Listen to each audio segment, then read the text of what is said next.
Duck and Hippo Give Thanks by Jonathan London, illustrated by Andrew Joyner, read by Ben Hubbas. It was almost Thanksgiving, and the leaves were still tumbling. Hippo was raking the leaves into a huge pile and dreaming of a good, old-fashioned Thanksgiving. A white blur flew through the air, ploof, and plopped right into the middle of Hippo's pile. What was it? A head popped up. It was Duck. "Duck, Duck," cried Hippo. "What are you doing?" "I'm jumping into a pile of leaves," said Duck. "It's fun. Why don't you try it?" "I'm trying to make the pile all nice and tidy," Hippo said with a huff.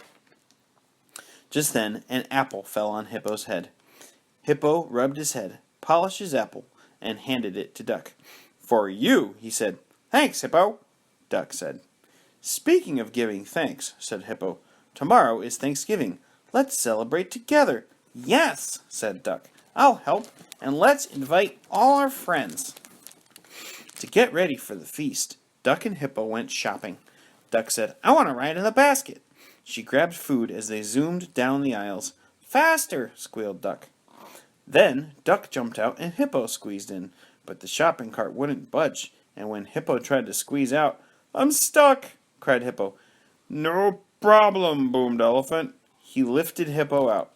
"Thank you, Elephant," said Duck and Hippo together, and Duck invited him for Thanksgiving. "Delighted," boomed Elephant. Hippo wanted some crusty bread for their good old-fashioned Thanksgiving, so Duck and Hippo got in line at the bakery. Turtle was ahead of them. "You go first," said Turtle, "and take your time. Take your time." "Thank you, Turtle," said Duck and Hippo, and Duck invited him for Thanksgiving. "Terrific," said Turtle. By now, Duck and Hippo were so hungry, they went to Pig's Pizza, and they each ate a slice of Pig's special pizza of the day. "Thank you, Pig," said Duck and Hippo, and Duck invited her for Thanksgiving. "Yummy!" cried Pig. "I can't wait." Back at Hippo's house, Hippo said, "Oh, there's so much to do for our good old-fashioned Thanksgiving." So Duck went out and gathered leaves. She just couldn't help jumping in. Hippo went out and gathered pumpkins. "Quack-a-doodle-doo!" cried Duck, sitting on a pumpkin. "I laid an egg." Then Duck gathered acorn squashes. "Let me help you, Duck," said Hippo. Lastly, Duck and Hippo gathered apples and headed back inside. But they bumped into each other at the door. "Whoops!" Hippo bowed and said, "After you, dear Duck." Then together they decorated the table with leaves and squashes and perfect little pumpkins.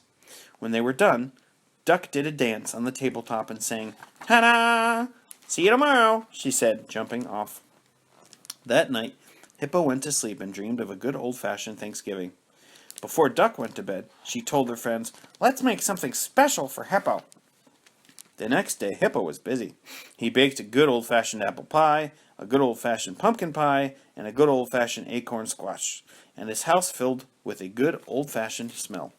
He couldn't wait for his good old-fashioned Thanksgiving to begin. But it was getting late. Hippo looked out the window. The full harvest moon was rising over the trees. Night had come, but where, oh where, were Hippo's friends? "Here we are!" cried Duck, and they all piled into Hippo's house. "Sorry we're late, but we were all finishing up a special surprise for you." "I wonder what it could be," thought Hippo. Hippo's friends each had something to offer. Turtle brought Chinese egg rolls. Elephant brought sea cucumber sushi. Pig brought pizza napolitana. And Duck brought peanut butter and jelly tacos. Surprise! This is not a good old-fashioned Thanksgiving feast, thought Hippo. But then he looked at the smiling faces of all his dear friends. He spread his arms wide and said, "Welcome, and thank you for being who you are." "Hooray!" everyone shouted. But they all gathered around the table and held hands. Duck and Hippo gave thanks for their friends for being together and for sharing nature's bounty. "Let's eat!" cried Pig. And it was big, happy Thanksgiving feast, the best Thanksgiving ever. When they were done, Duck said, "And now let's go outside and jump in the leaves." The end.